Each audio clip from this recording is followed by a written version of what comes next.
আসসালামু আলাইকুম, Fahmida's little kitchen and ব্লগসে আপনাদের সবাইকে স্বাগতম। মাংস খেতে খেতে নিশ্চয়ই সবাই অনেক বেশি বোরিং হয়ে গেছেন।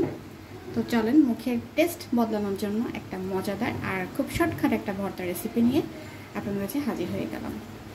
চিংড়ি শুটকি ভর্তার জন্য প্রথমে আমি চিংড়ি মাছকে খুব ভালো মতন ধুয়ে নিয়েছি। আর ধুয়ে নেওয়ার পর বেশ কিছু সময় ভিজিয়ে রেখেছিলাম। এখন ওই ভেজানো চিংড়ি শুটকিটা একটু ঢেলে নেব।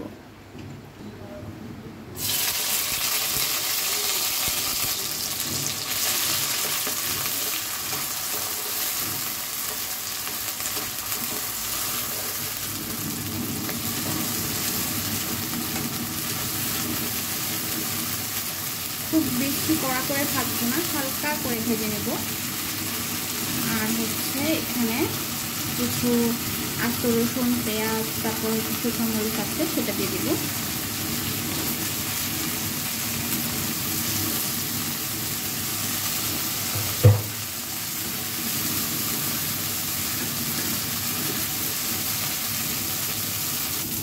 দিয়ে দিব সামান্য পরিমাণ হলুদ গুঁড়ো,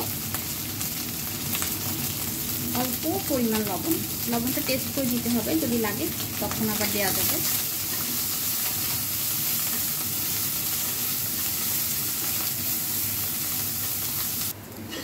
ব্যাস, এটা পুরোপুরি ভাজা হয়ে গেছে। জাস্ট এখন একটু মিহি করে বেটে নিতে হবে, আর কোনো কাজ নেই।